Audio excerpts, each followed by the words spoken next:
Selamat datang di Ngalor Ngalbum Horor. Gimana puasanya aman semua ya lur ya. Kalau ada teman yang ngajak sahur jam 12 siang, nah aliran sesat itu dia lur. Balik maneh ambil aku Icang dengan quotes hari ini. Hidupku tanpamu tidak akan lengkap, bagaikan ambulan tanpa wiu-wiu. Kali ini kita akan mengalor film bergenre horor misteri drama, yaitu Apostle tahun 2018, mengisahkan tentang seorang pria yang akan menyelamatkan adiknya karena diculik sekte sesat di pulau terpencil. Pria ini datang ke sana sendirian dengan menyamar sebagai pengikut sekte, namun ternyata pulau itu menyimpan suatu kekuatan yang misterius. Seperti apakah kengerian film ini? Langsung aja kita ke requestan salam terkutuk dari dulurku Yudhistira Syamsul ya Cak. Nitip salam ke viewers semuanya. Kalau mau buka puasa abis duhur aja, soalnya kalau abis maghrib takut dibilang FOMO. FOMO makmuki per FOMO. Monggo skecaken. Pada tahun 1905, seorang wanita bernama Jennifer diculik oleh suatu sekte di sebuah pulau terpencil yaitu Erisden di negara Wales. Beberapa hari pun telah berlalu dan Jennifer diberi kesempatan oleh sekte tersebut untuk mengirim surat pertolongan ke ayahnya yang sudah linglung karena umur lur. Maka dari itu surat tersebut dibaca oleh pendetanya dan diteruskan ke abang Jennifer bernama Thomas, seorang mantan penyebar agama Kristen yang sudah kehilangan kepercayaannya terhadap agama karena suatu insiden di masa lalu. Dalam suratnya Jennifer mengatakan jika sekte itu akan menjamin keamanan Jennifer jika orang yang menyelamatkannya datang sendirian tanpa melibatkan aparat hukum. Namun jika berani melanggar, maka sekte itu akan mencelakai Jennifer. Thomas pun akhirnya memberanikan diri pergi ke sekte tersebut sendirian untuk menyelamatkan adiknya. Namun sang pendeta mengingatkan agar jangan mau membayar uang tebusan yang mereka minta sampai Thomas melihat langsung apakah Jennifer masih hidup atau tidak.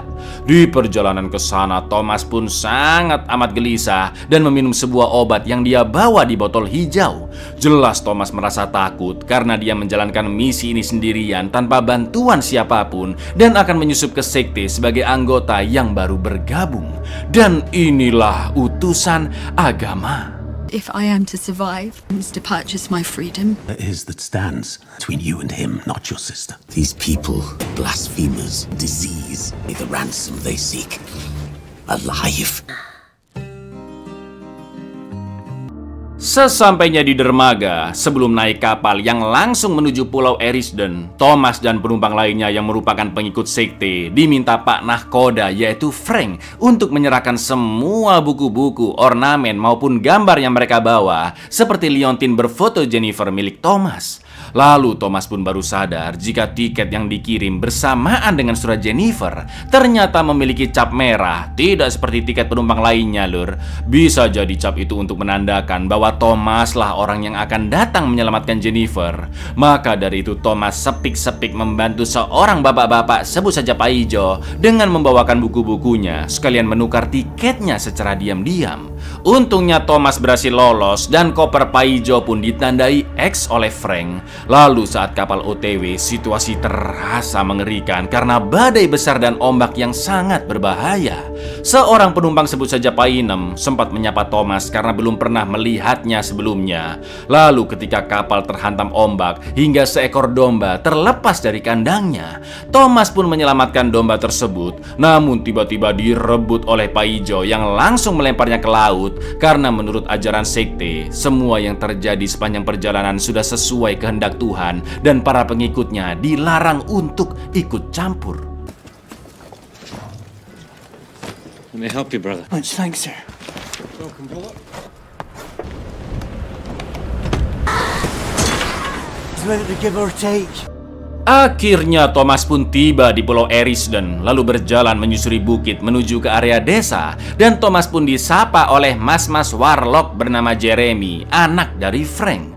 Lalu Jeremy sempat tatap-tatapan mesra dengan pacarnya Fionn, seorang gadis yang tinggal di desa tersebut dan merupakan putri dari seorang pria bernama Quinn. Sedangkan Painem juga bertemu anaknya di sana.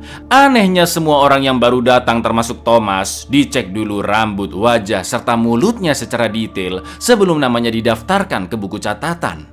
Lalu mereka diberikan sebuah roti dan toples, juga disiapkan kamar yang cukup nyaman di mana terdapat seonggok buku kitab sekte yang berjudul Ayat Suci menurut Malcolm, yaitu pemimpin dari sekte yang dianggap nabi utusan Tuhan, lur.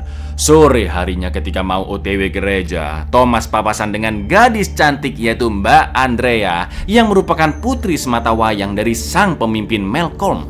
Di lain sisi, Thomas juga melihat seorang pria tak sadarkan diri yang dibopong ke dalam rumah.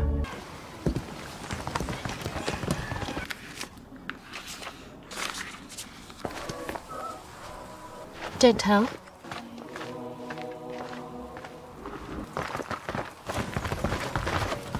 Di gereja, Malcolm memberi ceramah bahwa sektenya didasari oleh belas kasih dan menjunjung tinggi kesetaraan. Namun banyak orang-orang di luar sana yang memandang Malcolm sebelah mata dan menganggapnya radikal. Di mana dulu Raja Edward VII yang memimpin Inggris saat itu, lur, telah menangkap Malcolm serta kedua temannya yaitu Frank juga Quinn, dan mereka dijatuhi hukuman mati karena dianggap melawan raja.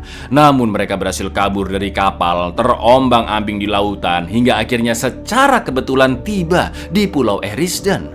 Lalu mereka bertiga mendengar suara sesosok dewi penunggu pulau tersebut, dan Malcolm pun percaya jika dewi itulah yang menyelamatkannya ke Pulau Erisden. Setelah itu Malcolm ditunjuk oleh sang dewi sebagai utusannya untuk menyebarkan kebaikan ke para pengikutnya. Padahal dulu Malcolm tidak beriman ke agama apapun. Malcolm berjanji bahwa kehidupan di pulaunya akan benar-benar aman, tidak akan ada peperangan, perpajakan, bahkan jual belinya masih memakai sistem barter, lur. Dan Malcolm menjamin setiap pengikutnya benar-benar merdeka selama tinggal di Pulau Erisden.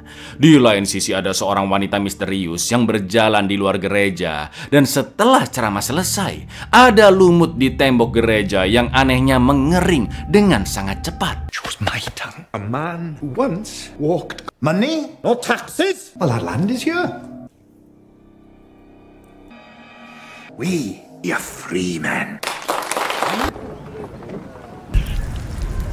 Setelah itu Malcolm, Frank, dan Quinn menemui Pak Ijo yang sudah disiksa dan berdarah-darah di dalam gudang jerami. Karena mereka mengira Pak Ijo adalah orang yang akan menyelamatkan Jennifer. Padahal Thomas telah menukar tiketnya diam-diam, ya kan? Jelas Pak Ijo pun tidak tahu tentang penculikan, apalagi tentang uang tebusan. Malcolm pun yakin jika Pak Ijo bukanlah orang yang dimaksud. Tapi mirisnya Pak Ijo tetap dibunuh oleh Quinn. Of course it's him. He gave me this. It has the mark. Tell us where the money is. You've so broken the man he can't tell us even. Intruder on our land. He knows to remain hid. We have to find him. Ketika jam malam dimulai dan semua orang diminta masuk ke kamar masing-masing, Thomas tetap berada di luar dan melihat seorang wanita yang darahnya dituang ke dalam toples. Setelah itu ketika menengok ke rumah Andrea, Thomas melihat Malcolm di sana yang masuk ke terowongan rahasia di lantai rumahnya. Lalu saat akan balik ke kamar, tanpa sengaja Thomas bertemu dengan Fionn dan Jeremy yang habis berhasil lelur. Sesampainya di koridor rumah tempat kamar Thomas berada, terlihat penampakan wanita kurus tinggi yang tiba-tiba menghilang di belakang Thomas. Selain itu di depan kamar para jemaat, masing-masing toplesnya sudah terisi darah. Thomas pun akhirnya menuang sedikit darah dari toples seberang kamarnya ke toples miliknya agar seolah-olah Thomas sudah mengambil darah. Namun saat membuka pintu kamarnya, jari Thomas pun tertusuk bagian runcing dikunci dan darahnya pun menetes di lantai, lur. Anehnya setelah Thomas masuk kamar, darahnya mengalir perlahan-lahan ke sela-sela kayu. Dan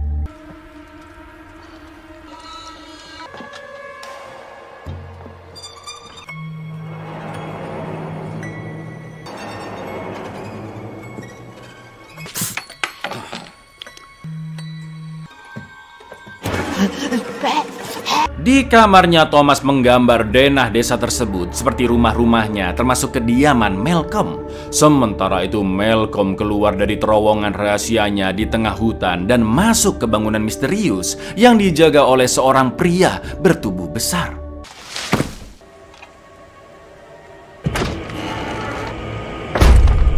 Esok paginya setelah Thomas meminum obat botol hijau, semua orang pun mulai bekerja dan Jeremy meminta tolong ke Thomas untuk mengambil potongan kayu dari sebuah kapal bekas seorang penduduk yang gagal kabur dari Erisden. Karena kelihatan seperti remaja yang masih polos, Thomas pun menunjukkan foto Jennifer dan Jeremy langsung ketakutan. Namun setelah diintimidasi, Jeremy akhirnya menjelaskan bahwa sebulan yang lalu dia menemukan Jennifer dalam kondisi terikat di dalam kotak. Ternyata dia memang sengaja diculik lur agar ayah Jennifer yang terkenal tajir bisa memberi uang tebusan yang sangat banyak karena Erisden mengalami gagal panen dan ternak juga berhenti berkembang biak. Jadi mereka butuh uang untuk membeli makanan.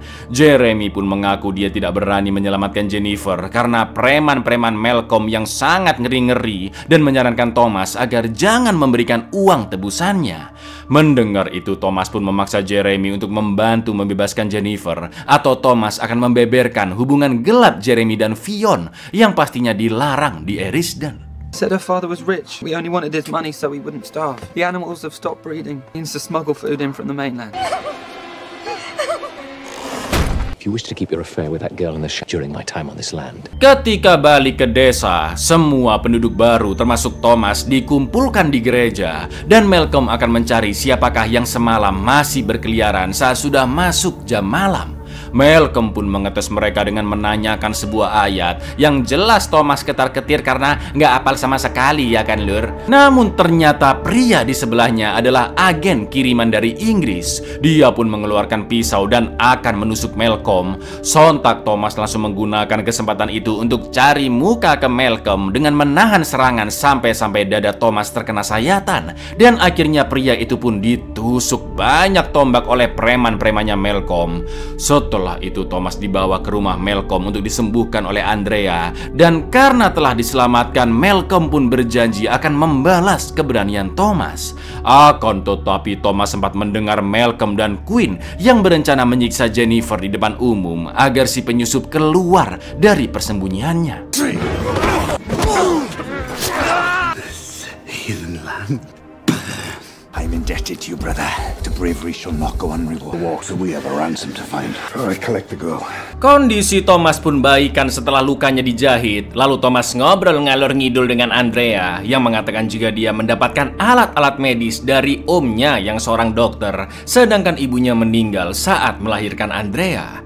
Lalu setelah kembali ke kamarnya, Thomas pun begitu terkejut melihat Jennifer yang dibawa keliling desa. Malcolm mengumumkan bahwa Jennifer datang untuk menghancurkan komunitas mereka dan nyawa Jennifer akan selamat jika sang penyusup berani menemuinya. Namun karena tidak ada yang muncul, Malcolm pun menyuruh Queen menggunakan pisaunya yang ternyata hanya untuk memotong rambut Jennifer sebagai ancaman. Sedangkan Thomas yang sangat gelisah menahan amarah sampai melempar obat botol hijaunya. Dying God and a weak king. Stay in the shadows that awaits ye both.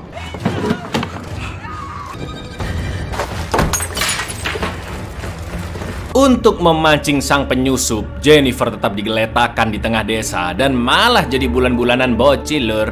Di lain sisi, Queen mulai curiga anaknya Fionn telah hamil karena telat datang bulan. Setelah itu Malcolm memberitahu Queen di tengah perayaan yang akan diadakan malam nanti, Malcolm akan menggeledah kamar penduduk, terutama pendatang baru, untuk mencari penyusupnya. Karena Malcolm sangat membutuhkan uang tebusan Jennifer untuk membeli persediaan sembako yang semakin menipis. Sementara itu Andrea yang tidak tega melihat kondisi Jennifer memberikannya makanan serta selimut, juga menyemangati Jennifer agar tetap bertahan hidup. They celebrate and search their rooms. Off from her! Now! At least afford this woman her dignity. No one harms you, I promise. Just hold strong. Malam harinya ketika perayaan berlangsung, Thomas dan Jeremy membobol tembok terowongan rahasia di bawah rumah Malcolm, dan Thomas memberikan pisau cukurnya ke Jeremy untuk senjata. Sementara Malcolm dan Quinn menggeledah kamar Thomas dan menemukan denah desa di bawah mejanya. Sontak mereka berdua pun langsung menyuruh Frank mengecek bawah rumahnya Malcolm karena terlihat cahaya lampu di sana. Untungnya ketika Frank sampai, Thomas sudah masuk ke terowongan rahasia, dan karena hanya menemukan anaknya, Frank pun menyuruh Jeremy cepat pergi dari sana. Setelah itu Quinn dan Frank mengejar Thomas di terowongan, sedangkan Malcolm akan menunggu Thomas di pintu keluar terowongan. If you meet any trouble, use this, no matter who it is. Don't hesitate. See him, you shoot him. Thomas pun terus menyusuri terowongan hingga ke ujung, namun dia sadar jika Malcolm pasti sudah menunggunya di pintu keluar. Tak lama kemudian terdengar langkah kaki Quinn juga Frank yang mendekat, dan akhirnya Thomas pun terpaksa turun ke sebuah got kecil yang berisi darah serta berbagai macam bangkai. Mana ada ayam yang masih hidup pula lur. Tapi tiba-tiba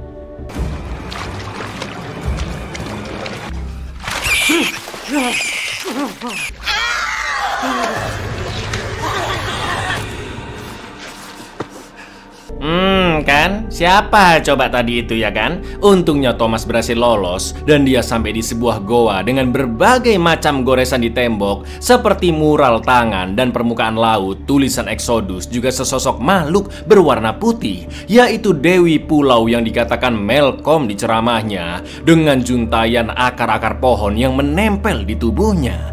Ya, usut punya usut lur, Dewi ini meminum darah hewan maupun darah para penduduk yang dimasukkan ke toples sebagai makanannya agar bisa mengontrol tanah di seluruh pulau. Namun karena persediaan darah semakin menipis, sang Dewi pun mulai meracuni tanah yang akhirnya tumbuh-tumbuhan tidak bisa dipanen, dan anak-anak dari hewan-hewan ternak juga selalu berwujud mengerikan. Selain itu, Dewi Pulau juga ditemani oleh ajudannya yang brutal, sebut saja Suparjo. Namun Malcolm bingung mengapa sang Dewi menunjukkan wujudnya kepada Thomas, padahal dia tidak memujanya seperti Malcolm. Setelah itu Malcolm pun memberikan darahnya kepada sang Dewi, dan perlahan-lahan daun-daun di sekitarnya mulai tumbuh kembali. Malcolm juga mengancam akan mengurangi jatah darahnya jika sang Dewi tidak memberikan panen yang lebih baik. Di lain sisi, Suparjo menyeret Jennifer di dalam karung lalu menggantungnya. Shall starve for harvest. Esok paginya Andrea datang ke goa karena semalam dia melihat ayahnya mencari Thomas ke terowongan, dan Andrea tahu di dalam sana memang ada goa. Andrea membawa baju ganti untuk Thomas, namun ketika dia buka baju, Andrea terkejut melihat luka-luka di punggung Thomas.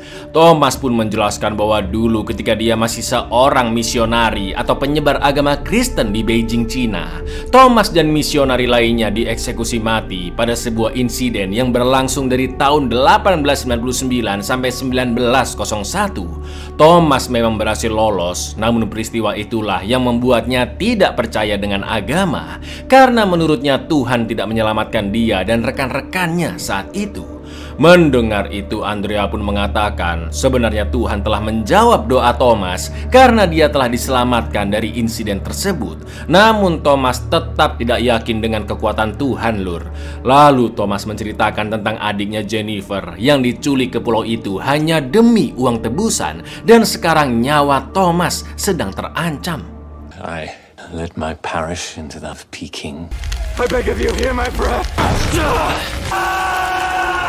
But an illusion. Only my body and barely that. God is pain. She didn't come here.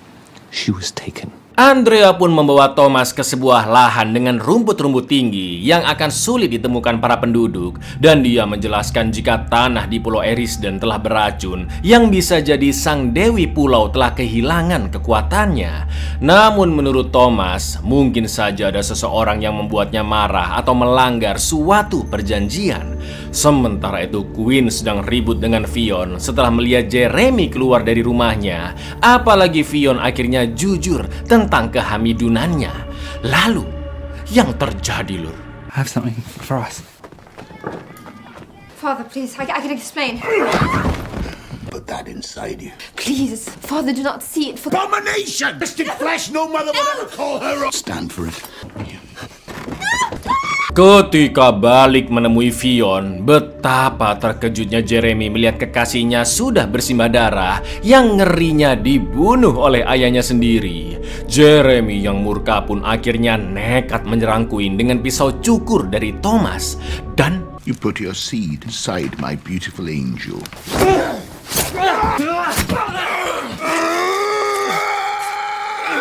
Murderer! Don't let him escape! After him! brengkesnya di depan para warga, Queen pun memfitnah Jeremy sebagai pembunuh Fionn dan menyuruh preman Erisden untuk mengejarnya. Queen juga memaksa untuk mengadakan pengadilan kafir yang akan membunuh Jeremy dengan sangat amat sadis sebagai bentuk penyucian, katanya, Lur. Penduduk sekitar pun sempat menolak karena hanya sang pemimpin Malcolm yang boleh melakukannya. Namun Queen tetap memaksa karena menurutnya Malcolm bukanlah seorang penguasa di Erisden. Sementara itu Jeremy berusaha meminta tolong ke Andrea dan Thomas, yang naasnya dia pun tertangkap preman Erisden dan langsung digotong ke alun-alun desa untuk dieksekusi. Sedangkan Andrea berusaha menyelamatkan Jeremy dan Thomas yang mengikutinya akhirnya juga ikut tertangkap. Sumpah ini ngeri banget sih penyiksaannya, Grek.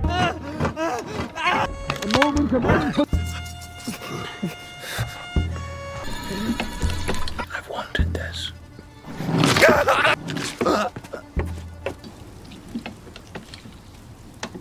Tak lama kemudian Malcolm dan Frank pun datang, yang pastinya Frank begitu syok melihat anaknya sudah tewas mengenaskan.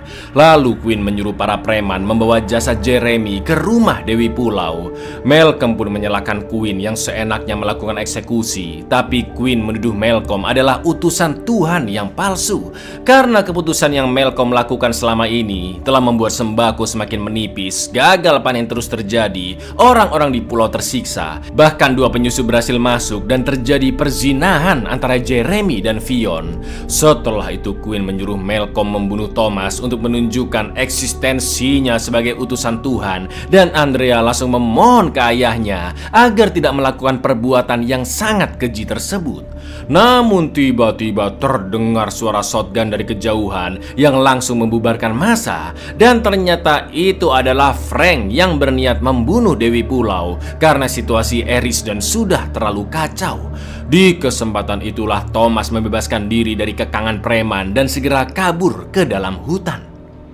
Jeremy, my boy! You took my Fionn. See to it that this land sustains us. This man be a false prophet. He is weak. Before the eyes of your child, take this man's life. This has to end! Wait! She has to die! This way! Thomas terus kabur dari kejaran Queen juga Malcolm, dan Thomas sempat melihat penampakan Dewi Pulau di tengah hutan. Lalu sesampainya di rumah pohon, naasnya Frank pun ditembak oleh Suparjo, dan di saat-saat terakhirnya Frank menyuruh Thomas untuk segera membakar semua yang ada di rumah itu. Tepat ketika Queen dan Malcolm akan sampai di sana, Thomas pun segera masuk ke dalam rumah melalui celah kecil di sampingnya. Melihat Frank yang sudah tak bernyawa, Queen yang emosinya memang tidak stabil tiba-tiba menembak Malcolm, Lur. Sedangkan di dalam rumah, Thomas melihat sisa tubuh Jeremy yang tinggal setengah badan, dan Suparjo meneteskan darah Jeremy untuk Dewi Pulau. Burn it all down.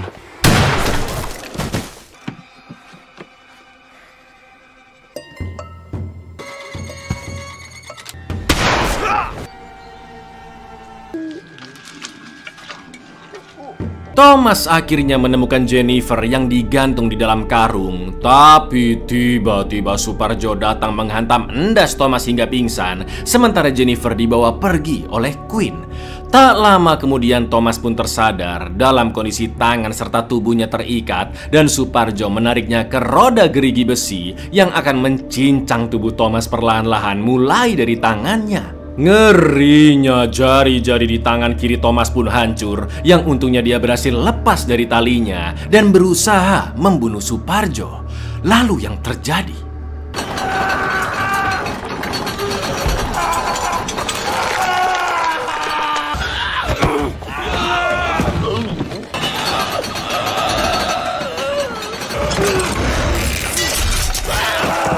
Setelah Suparjo koit, Dewi Pulau memegang kepala Thomas dan menunjukkannya kejadian di masa lampau ketika Malcolm, Queen, dan Frank baru tiba di sana sebelum memulai sekte di Erisden, di mana mereka bertiga bertemu dengan Dewi Pulau. Namun setelah itu Queen mempelajari mural di dalam goa dan mengetahui kekuatan sang Dewi yang bisa memanipulasi tanah di pulau itu.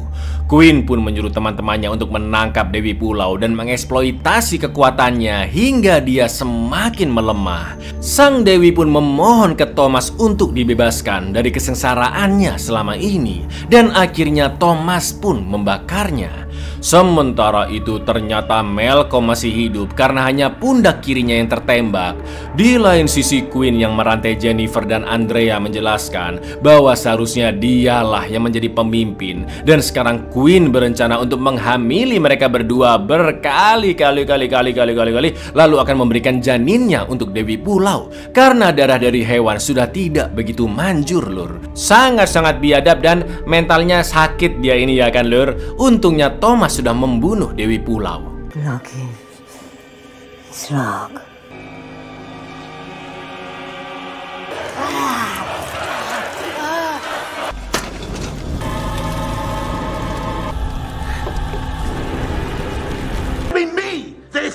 She could do for us. Setelah terbakar, Dewi Pulau menggerakkan pohon-pohonnya untuk membunuh para penjaga, dan semua rumah di desa juga ikut terbakar.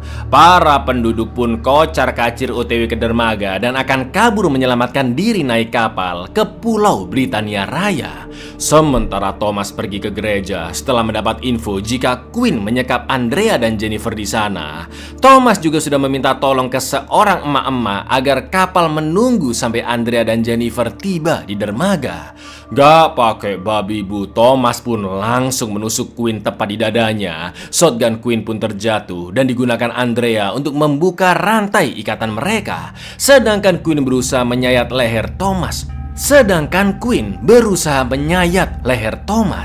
Sampai akhirnya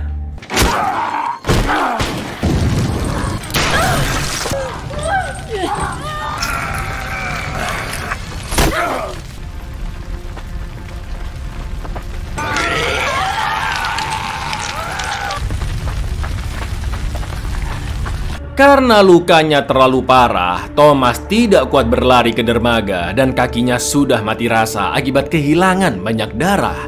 Thomas pun ingin Jennifer mengikhlaskannya karena sebentar lagi kapal akan berangkat. Lalu Thomas mengatakan bahwa dunia ini sudah merenggut banyak kebahagiaannya dan jangan sampai satu-satunya keluarga yang dia cintai yaitu Jennifer sampai mati sia-sia. Lalu Thomas pun meminta Andrea untuk mendoakannya. Setelah itu dengan sangat terpaksa mereka berdua pun OTW ke dermaga meninggalkan Thomas, dan untungnya ada satu kapal yang masih menunggu.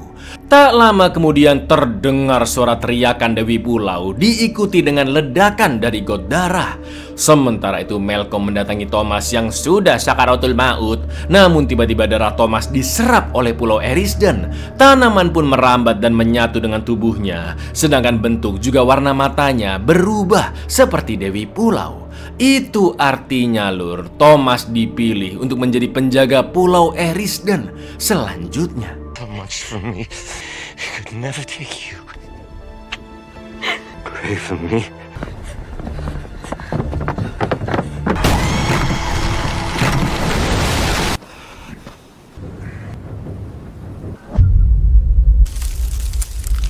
Buyar, pesan moral dari film ini adalah jangan gampang percaya dengan ajaran-ajaran sesat, Lur. Biasanya orang-orang putus asa ini yang gampang kehasut, ya kan? Hidup itu normal-normal aja lah. Ibadah, baik sama orang, ya kan? Sedekah, sayang sama keluarga. Udah itu aja. Simple bukan?